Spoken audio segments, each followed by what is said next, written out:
सभी छोटे बड़े श्रोताओं को सुनीता भटनागर का प्यार भरा नमस्कार। ऑडियो स्टोरीज के हमारे चैनल कहानी जगत में आप सभी का स्वागत है। हिंदी कहानियों की श्रृंखला में आइए आज सुनते हैं कुंवर दिनेश जी द्वारा रचित कहानी मुमूर्षा।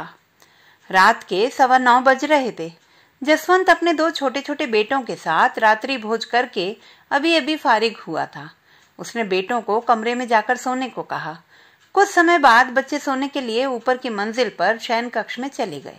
जसवंत की पत्नी व वृद्ध माँ अब भोजन करने बैठी थी। वह चूल्हे के पास ही बैठी पत्नी और माँ से बतियाने लगा। गांव की सरीकों की चर्चा हो रही थी। पत्नी खाने के उपरांत बर्तन धोने के लिए रसोई के साथ बने छोटे से कमरे में बने सिंक पर गई। वह बर्तन धोने में मशगूल थी कि अचानक उसे सीटियों की आवाजें कानों में पड़ी। पहले 1-2 बार तो उसने नजरअंदाज कर दिया, पर पुनः वह ध्वनि सुनाई देने पर वह भीतर रसोई की ओर दौड़ी और अपने पति से उन सीटियों की आवाजों के बारे में कहने लगी। जसवंत तुरंत रसोई के पीछे वाले उस कक्ष के द्वार की ओर दौड़ा और पिछवाड़े की बत्तियां जलाकर बाहर निकला। उसने इधर उधर देखा पर वहां कोई नजर नहीं आया। उसने पत्नी से कहा, वहां तो कोई भी नहीं है, न ही कोई सीटियों की आवाज सुनाई दे रही है। वह भीतर को मुड़ा कि पीछे से फिर से सीटियों की आवाज आई। ऐसा लग रहा था मानो कोई जानबूझकर सीटियां मार रहा हो। जसवंत फिर पीछे मुड़ा और देखने लगा कि आवाज कहां से आई, किंतु फिर भी उसे वहां कोई दिखाई नहीं दिया। वह थोड़ी देर इधर उधर देखता रहा, किंतु कुछ नजर नहीं आया। अब सीटियों की आवाज भी नहीं आई। वह भीतर चला आया। उसने पत्नी से कहा कि वह दरवाजा ठीक से बंद करके बाहर की बत्तियां बुझा दे। जसवंत रसोई में लौटा। उसकी माँ पूछने लगी कि क्या हुआ, वे दोनों बाहर क्यों गए थे। जसवंत ने माँ को सीटियों के बारे में बतलाया। माँ ने उससे सीटियों का प्रकार पूछा। जसवंत ने बताया कि बिल्कुल किसी मनुष्य द्वारा बजाई सीटी जैसी भी नहीं, पर ऊंचे स्वर में आवाज आई थी। माँ भी वहां पिछवाड़े के दरवाजे पर गई और थोड़ी देर वहां खड़े रहने पर उसने भी वे सीटियां सुनी। आवाज कुछ देर रुक कर आ रही थी। माँ समझ गई। उसने अपने अनुभव से बताया कि ये सीटियां हो न हो किसी सोतड़ या 100 से ऊपर की उम्र वाले किसी बुढ़े खड़पे की लगती है। जसवंत ने बड़ी हैरानी से पूछा, ये क्या कह रही हो माँ? एक खड़पे की ऐसी आवाजें मैंने तो पहले कभी नहीं सुनी। खड़पे तो मैंने देखे हैं, उनकी ध्वनि भी सुनी है, लेकिन इस प्रकार की नहीं। और आप कैसे कह सकती हैं कि ये आवाजें वही हैं? माँ ने बताया, बेटा मैंने भी 1-आध बार ही ऐसी सीटियां सुनी हैं, पर तेरे पिता इनको अच्छी तरह पहचानते थे और अच्छी तरह समझते भी थे। अच्छी तरह समझते थे? क्या समझते थे माँ? जसवंत ने उत्सुकता भरे स्वर में पूछा। माँ बोली, बेटा तू तो जानता है कि तेरे पिता एक अच्छे शिकारी थे। जब वे जंगल में शिकार को जाते थे तो कभी कभी ऐसे खड़पे भी उन्हें दिख जाते थे। उन्होंने हमें बताया था कि 1-2 को तो उन्होंने मारा भी था। हाँ माँ, यह बात तो मुझे भी थोड़ी थोड़ी याद है। मैंने कभी इस बारे में तफसील से नहीं जाना, पर आपने ऐसा क्यों कहा कि वे इन खड़पों को अच्छी तरह समझते थे? जसवंत की पत्नी भी यह सब सुनकर हैरान थी। वह भी माँ से पूछने लगी कि ऐसी क्या बात है इन खड़पों के बारे में जो पिताजी समझते थे। दोनों की जिज्ञासा को देखते हुए माँ ने बताया, उनको बहुत अनुभव था और उन्होंने अपने बुजुर्गों से और अन्य शिकारियों से भी यह सब जाना था। वो इनके बारे में बहुत कुछ बताते थे, पर एक खास बात इन सीटियों जैसी आवाजों के बारे में भी कहते थे। क्या कहते थे? जसवंत ने प्रश्न किया। वो कहते थे कि खड़पे ऐसी सीटियों जैसी उच्च स्वर की आवाजें 2 ही स्थितियों में निकालते हैं, या तो तब जब वे किसी को मारने आए हों, या फिर तब जब वे खुद मरने आए हों। माँ, ये क्या बात हुई भला? जसवंत ने उत्सुकता से पूछा। हाँ बेटा, जैसी आवाजें अभी सुनाई पड़ रही हैं, इनसे मालूम होता है कि यहीं पास में कोई बुढ़ा खड़पा आज अपनी जान देने पर उतारू है। वह मौत चाहता है। लेकिन माँ, आप कोई खुद ही बताओ, कोई स्वयं मौत क्यों चाहेगा? अपनी जान तो सबको प्यारी होती है। बड़ी हैरानी से जसवंत की पत्नी ने पूछा। बहू, इंसान तो जीने के मोहपाश में फंसा रहता है, उससे छूट ही नहीं पाता। जानवर एक सीमा तक ही मोह रखते हैं। एक घर परिवार के लिए वफादार कुत्ते भी मरने के लिए अलग हो जाते हैं और अक्सर घर से बाहर कहीं दूर जाकर मौत को अपना लेते हैं। ये सर्प भी ऐसे ही होते हैं। एक उम्र के बाद ये भी जीने की इच्छा छोड़ देते हैं। माँ कुछ गंभीर होकर कह रही थी। और बहू, इन खड़पों की तो उम्र का भी पता नहीं चलता। ये सैकड़ों साल जीते रहते हैं। इनको इस जून से मुक्ति आसानी से नहीं मिलती है। कई कई बरस जमीन के नीचे पड़े रहते हैं, कोई कोई तो इच्छाधारी भी हो जाते हैं। इच्छाधारी? बहू ने प्रश्न किया। हाँ, ऐसा सुना है। बस अपनी इस कठिन जून से मोक्ष पाने के लिए ये यूं मरने चले आते हैं, तो इसको मोक्ष दे देते हैं। मैं बंदूक लाता हूँ, जसवंत बोल उठा। हाँ माँ जी, अब यह इतना तड़प रहा है तो इसे मार देना चाहिए। इसको मारने से ही इसको मोक्ष मिलेगा, बहू कुछ करुण स्वर में कहने लगी। नहीं नहीं, इसको मारना नहीं, माँ कुछ गंभीर स्वर में बोली। लेकिन क्यों माँ, यह किसी को डस भी तो सकता है, इसे यहाँ से भगाना तो होगा। जसवंत थोड़ा चिंतित होकर बोला। और अगर यह उग्र होता है तो इसे मारना भी पड़ सकता है। नहीं नहीं, अभी रहने दो, इसको ऐसे ही रहने दो, सुबह देखेंगे। डंडे डुंडे से इसको दूर कर देना, पर मारना मत। पता नहीं किस रूप में आया हुआ है, कोई पितर या देवता भी हो सकते हैं। चलो सो जाओ, बड़ा वक्त हो चला है। वे अपने अपने कमरों में चले गए। रात के 12 बज रहे थे। माँ की बातों से जसवंत और उसकी पत्नी भी उत्सुक भी थे और व्याकुल भी। बड़ी देर तक आपस में वे इस विषय पर बातें करते रहे। उन्होंने भी नागों खड़पों के बारे में बहुत सी बातें सुनी थी। बहुत से मिथक, बहुत सी किंवदंतियां लोगों से सुनने को मिलती थी। ऐसी ही बातें करते करते वे सो गए। शहर पास ही होने के कारण जसवंत को उसके पिता ने पढ़ने के लिए वहां भेज दिया था। वहां वह अपने मामा के यहाँ रहा। हायर सेकेंडरी के बाद वह कृषि विज्ञान में स्नातक डिग्री करने के लिए कृषि विश्वविद्यालय चला गया, जो तकरीबन 50 किलोमीटर की दूरी पर था। वहां उसे हॉस्टल में रहना पड़ा। इस दौरान उसका ग्रामीण जीवन शैली से अधिक राब्ता नहीं रहा। वह ग्रामीण जनजीवन से जुड़ी बहुत सी बातों से अनभिज्ञ था। गांव के बीहड़ जंगलों में वन्य प्राणियों के विषय में वह अधिक जानकारी नहीं रखता था। अतएव नागों के बारे में जो वह बातें सुन रहा था वो उसे बहुत अजीब सी लग रही थी। जसवंत ने अभी स्नातक की परीक्षा उत्तीर्ण कर स्नातकोत्तर शिक्षा के लिए आवेदन किया ही था कि उसके पिता चल बसे। इस कारण उसे शिक्षा अधर में छोड़कर गांव लौटना पड़ा। उसकी मां ने जमीन जायदाद की देखभाल के लिए गांव में खुद के अकेले रह जाने पर उसे फिर वहीं रह जाने का आग्रह किया। जसवंत ने भी मजबूरियों और जिम्मेदारियों को समझा और गांव में रहने लगा।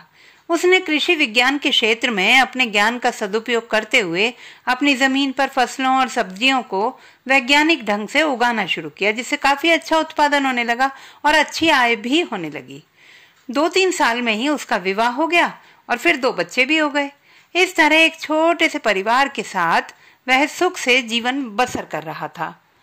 सुबह हुई तो जसवंत की पत्नी रसोई व बीह में सोच लगाती हुई घर के पिछवाड़े की ओर निकली और जैसे ही वह डंगे के नीचे की ओर कूड़ा फेंकने के लिए बढ़ी, वहां एक बड़े से फण वाले खड़पे को लेटा देखकर सहसा उसकी चीख निकल पड़ी। उसके चिल्लाने की आवाज सुनकर जसवंत तुरंत बिस्तर से कूदा और बाहर की ओर दौड़ा और उसके पीछे पीछे उसकी माँ भी बाहर पिछवाड़े में आ पहुंची। तीनों उस खड़पे को देखकर आश्चर्यचकित थे और भय से कांप रहे थे। कुछ क्षणों के लिए अवाक हो गए थे। फिर माँ ने कहा, यह वही खड़पा है जो रात को सीटियों की आवाजें निकाल रहा था। जसवंत उसे देखकर बहुत हैरान था। उसने पहले कभी ऐसा अद्भुत नाग नहीं देखा था। तकरीबन फुट भर चौड़ा उसका फण था और वह 8-9 फुट लंबा तो अवश्य ही था। रंग कुछ काला सा था जिस पर सलेटी डिब्बियां दिख रही थी और वह काफी मोटा था। इतना भयावह कि देखते ही व्यक्ति कांप उठे। जसवंत कहने लगा, माँ इसे तो मारना ही पड़ेगा, मैं बंदूक लाता हूँ। किंतु माँ ने उसे फिर रोक लिया। नहीं बेटे, रहने दे इसे ऐसे ही, कुछ देर में खुद ही चला जाएगा। माँ की बात मानकर जसवंत चुप रह गया।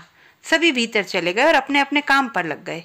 बच्चे नींद से जागे तो दादी और माँ ने उन्हें भी नाग के विषय में बताया और घर के पिछवाड़े न जाने की हिदायत दे दी। बच्चे उसे एक बार देखने की जिद करने लगे तो दादी ने जसवंत से कहा कि पहले वह जाकर देखे कि वह खड़पा वही है तो सावधानी से बच्चों को एक बार दिखा दे। जसवंत ने देखा कि वह खड़पा वहीं लेटा हुआ था। उसने बच्चों को बुला लिया। बच्चों ने उसे देखा तो अवाक रह गए।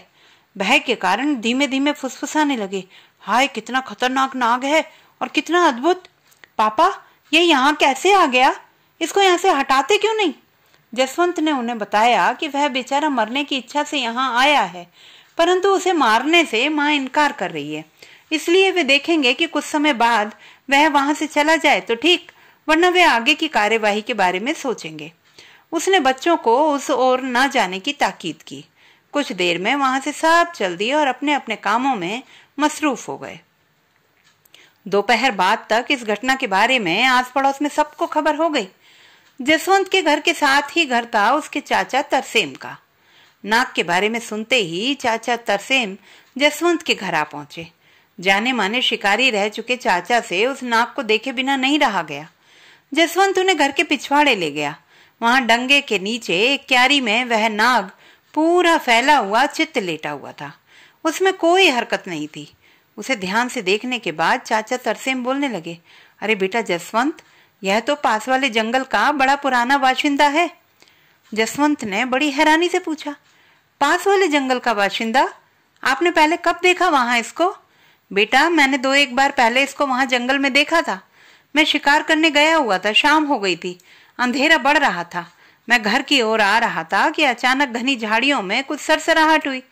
मुझे लगा कोई जानवर है वहां पर। मैंने अंदाजे से गोली दाग दी। फिर कोई आवाज झाड़ियों में से नहीं आई। वहां कुछ भी नहीं है ऐसा जानकर जैसे ही मैंने कदम बढ़ाया, मेरे पास से कोई 5-6 फुट की दूरी पर ही ऐसा ही एक बड़ा सर्प जोर जोर से सी सी की आवाजें निकालते हुए फन उठाए खड़ा था। हैरानी से जसवंत ने बीच में ही टोक कर पूछा, फिर क्या हुआ? आपने गोली नहीं मारी उसे? चाचा बोले, अरे बेटा, मेरे पास इतना वक्त था कहाँ कि छर्रा डाल पाता बंदूक में। मैं तो कुछ पलों के लिए सहम सा गया और इससे पहले कि वह आगे बढ़ता मुझे कुछ और नहीं सूझा, मैं बस वहां से भाग लिया। कुछ दूर जाकर मैंने टॉर्च जलाकर उस दिशा में देखा तो वह वैसे ही फन उठाए सीटियों की आवाजें निकाल रहा था। वह आपके पीछे नहीं दौड़ा? नहीं नहीं, शायद मैंने पहले जो गोली चलाई थी वह इसकी पूंछ में लग गई थी, तभी वह गुस्से से फुंकार रहा था। और सच बताऊं बेटा, जब वहां से दूर आ गया तो मुझे मालूम पड़ा कि मेरी वर्जिश तो गीली हो रखी थी। क्या बात कर रहे हो चाचू? सच बता रहा हूं बेटा। भगवान ने कुछ जानवर जैसे शेर, घड़ियाल और ये खड़पा ऐसे बनाए हैं कि जब कभी ये औचक सामने आ जाएं तो या तो कुछ देर के लिए दिल बैठ जाता है या फिर मूत निकल आता है। हाँ चाचू, ये सब हैं तो बेहद डरावने, पर हम अब इस खड़पे का क्या करें? रात भर से यहाँ डटा है। माँ कहती है इसे मारना नहीं, न जाने किस रूप में आया है, कोई पितर भी हो सकता है, इसे मारना पाप होता है। पाप पूप कुछ नहीं, मार डालो इसको। जो तुमको खतरा पैदा करे उसको मारने में कोई पाप नहीं होता। इससे पहले कि यह तुम पर हमला करे इसे मार दो। मैं भी ऐसा ही सोचता हूँ, पर चलो चाचू, एक रात और देख लेते हैं। यह शायद यहाँ से खुद ही चला जाए। माँ की बात भी रख लेते हैं। जैसा तुम ठीक समझो, पर अपना ख्याल रखना। बच्चों को मत आने देना इस तरफ। मैं चलता हूँ। एक रात फिर ऐसे ही बीत गई। अगले सवेरे करीब 8 बजे होंगे। जैसे ही जसवंत उठकर आंगन में आया तो उसे चाचा तरसेम के घर पर कुछ शोर सुनाई दिया। वह भी उस ओर गया। उसने देखा चाचा के परिवार के सारे सदस्य वहां आंगन में मौजूद थे और चाचा तरसेम अपनी राइफल उठाए हुए थे। साथ में गांव के आस पड़ोस के 5-6 लोग भी वहां पहुंचे हुए थे। जसवंत ने चाची से पूछा, क्या बात हो गई? तो उन्होंने बताया कि तड़के ही जब चाचा बाहर टहलने को निकले तो उन्हें आंगन के साथ वाले खेत में वही बुड्ढा खड़पा नजर आया और उन्होंने आव देखा न ताव तुरंत भीतर गए और अपनी राइफल लेकर आए और उस पर फायर कर डाला। जसवंत उस नाग को मरा देखकर अवाक रह गया था। वह तुरंत उसकी पुष्टि के लिए अपने घर के पिछवाड़े गया और देखा कि वहां वह नाग नहीं था। फिर उसने अपनी पत्नी व मां को बताया कि चाचा ने उस नाग को मार दिया है। सभी तरसेम सिंह के घर पहुंचे। वहां सभी उस बूढ़े नाग के बारे में तरह तरह की बातें कर रहे थे। चाचा ने जसवंत को देखते ही कहा, देखो जसवंत, मैंने इसे मुक्ति दे दी। हा हा। जसवंत मुस्कुराया और बोला, पता नहीं चाचू, यह इसकी मुक्ति हुई है या हम पर पाप चढ़ा है। माँ ने उसे देखा और मन ही मन में नमः शिवाय कहकर बस इतना बोली। इस बेचारे का भी वक्त आया हुआ था। तो दोस्तों, ये थी हमारी आज की कहानी। आपको कैसी लगी कमेंट बॉक्स में लिखना ना भूलें। चैनल को सब्सक्राइब करें, लाइक करें और मित्रों के साथ